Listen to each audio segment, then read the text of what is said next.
Logical Idiot presents Salon Hate, where I mock safe spaces.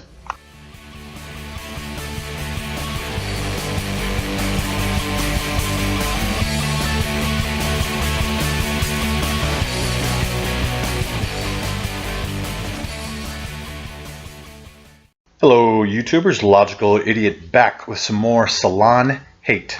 Today's hate will focus on an article that was posted to Salon on Wednesday, November 18th, entitled Stop Mocking Safe Spaces, what the Mizzou and Yale backlash is really about.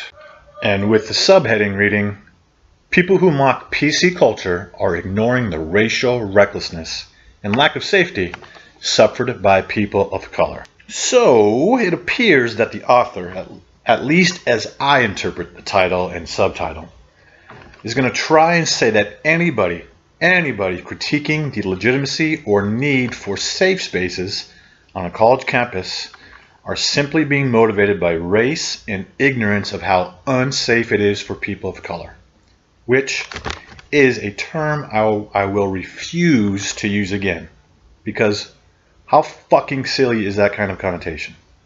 I mean, to be sure, what is the opposite of people of color? People of no color?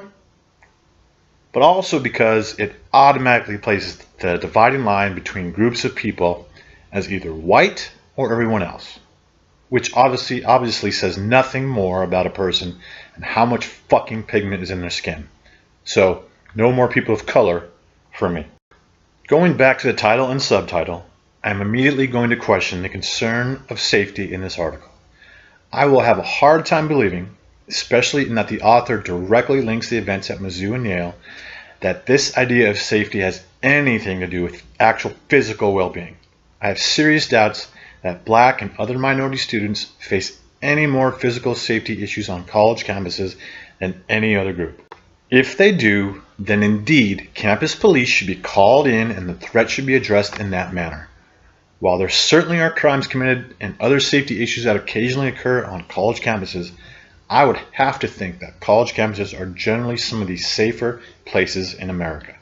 So, what the author must be referring to in terms of safety here then is mental or emotional safety, something that is obviously very subjective, very nebulous, and very personal, and very hard for police or administrators or anybody else to prevent from happening, especially if in order to prevent this from happening you must step on the freedoms of others.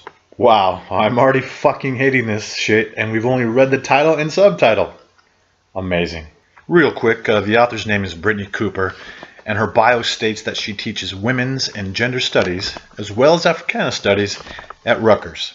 Now, I don't want to assume her article will be shit, because she teaches pretty shitty college courses, but my inclination is that this article will be full of half-truths, personal assumptions, stereotypes, and societal generalizations that just are beyond the fucking pale. So be warned. Oh, and her Twitter handle is Professor Crunk. Just saying. She starts her article by alluding to the recent events at Mizzou, Yale, and other universities in which she claims the issue is whether the right to free speech trumps the rights of minority students to not endure harassment on campus. And I actually think that is a pretty succinct summary of the issue. However, our answer is different, because I think it's pretty simple. As America has proven time and again, free speech wins out. More concerning, though, are the examples of this so-called harassment of minorities. At Mizzou, there were one or two actions by people who may or may not have been students that were certainly deplorable, but should have in no way been declared as harassment. The jump from these isolated incidents to institutional racism was made at light speed, without any real discussion of what institutional racism constituted. Based on these minor events, major demands were made. At Yale, the claim of harassment is even more spurious. The start of this controversy was that Yale issued an official statement laying out guidelines for Halloween costumes on campus, particularly in concern to potentially racist costumes. A Yale professor, who lives alongside students with her husband on campus as type of a mentor, issued a letter, and I have to say a very rational, well thought out letter that opined that college-age students should be able to decide for themselves what constitutes appropriate costumes without university intervention. and that if some students do choose to wear offensive costumes, that they should be confronted in a civil manner by the other students that disagree with their costumes.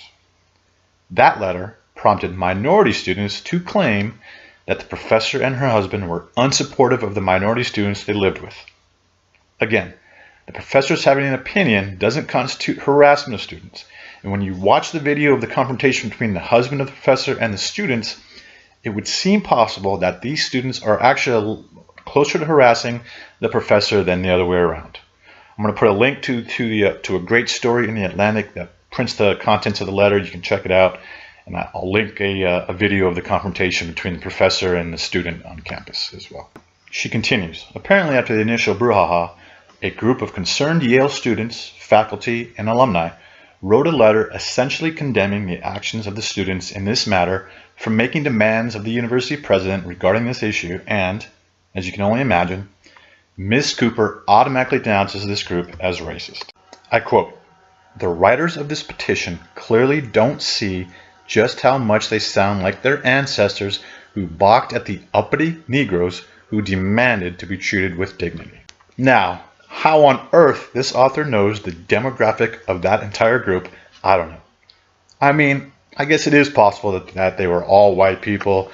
I guess it is possible that every single one of those persons that signed on that letter had an ancestry that owned slaves, but come on, Miss Cooper, seriously. How fucking racist can you be to make such a stupid fucking statement equating a group of people dissenting from the opinion you back as a group of fucking slaveholders? I mean, fucking hell. We are only 2 paragraphs in, and this is fucking ridiculous. Moving on, she argues that in order to have a more racially just society, we need to call out racial injustices. Holy shit, I actually fucking agree with her. I'm kind of scared now. Maybe I should just stop now while we're on a high note. Yes, yes, yes. When there are real incidents of racial injustice, we all need to call that out and subject the perpetrator or perpetrators to scrutiny. The problem, of course, with the recent events is that they are very subjectively not overtly racist, or proof that systematic racism exists. Point blank, if this is what the author is going to present as evidence of institutional racial injustice, then fucking hell, let's declare racism over, because these events are most definitely not that. She then states that these minority students were simply using their freedom of expression, and that she herself uses freedom of speech to express unpopular ideas, i.e. this fucking article she wrote, and holds that right dearly. But, and motherfucker, there's always a but, in her not so humble opinion, black people should have special considerations because, in her worldview, our Constitution was, quote, secured through the bloodshed of enslaved and lynched black people. Oh, fuck. I'm not even going to legitimize that with a comment. I mean, whatever. It was because of black slaves that our Constitution exists. Right. Here's where she veers off into the deep end of the absurdity pool. I'll just summarize the next few paragraphs because if I went through sentence by sentence, this video would be about an hour fucking long. She basically thinks that if black people cannot walk around without being called nigger by non-blacks, supposedly, as blacks call each other nigger all the time, or can't be protected from potentially racist displays, such as Halloween costumes, that the basic freedoms our Constitution grants us need to be amended. She claims that white people in power that use freedom of speech as a means to allow such potential displays only do so to prop up the rights of white people. By extension, Ms. Cooper writes, this is a means to make safe spaces for white students only. She then goes on to claim that discussions of black safe spaces extend beyond personal safe spaces and should include changes to university staff demographics, course alternatives, and other cultural awareness issues. This is all because, in her words, the American Constitution, quote, was never written with the rights of black people in mind. She continues her lament of our Constitution as racist, that it doesn't love black people, and that the right of minorities to move freely around campuses without hate speech needs to be equal to the rights of others to speak freely. Ms. Powell then states the dignity of black people is important for society, regardless of what white people may say or think, and have the right to demand it. Finally, she plays the privileged institutional power race card, claiming that to portray the recent events as black people trampling on the rights of white people is a distortion of the facts, given that the Constitution is already swayed in the favor of white people. So number one, the first problem she throws up about possibly racist words, ideas, or actions towards black people being specifically more important than the freedom of speech of everyone is that, of course, what the fuck constitutes racist or hurtful or undignifying? What languages, actions, or acts would not be allowed? It is completely nebulous and specious, and fuck, who makes these decisions? Something okay for black people to say, even in friendship or anger towards someone, i.e. nigger, but is not okay for white people to use, has potential to spread to other words, to other actions, and is a constantly moving boundary. Who and how should this be determined? This is quintessentially why we have freedom of speech, because no one person or group should decide what any other group can do or say. And Ms. Cooper knows this. She stated it earlier when she said that she uses freedom of speech to express unpopular ideas. This cannot be stated loudly and enumerably enough. You have no fucking right to not be fucking offended. The sooner everyone realizes this, you, me, black, white, fucking brown, everyone, the sooner a fucking hip-hop or Rastafarian Halloween costume has no basis for being offensive. Fuck. Number two.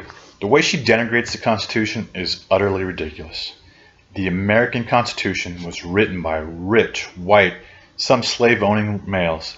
Like it, hate it, it is what it is. The beauty of the Constitution is that, even though they were rich and white men, it is written in such a way that it is not exclusive to just rich white men.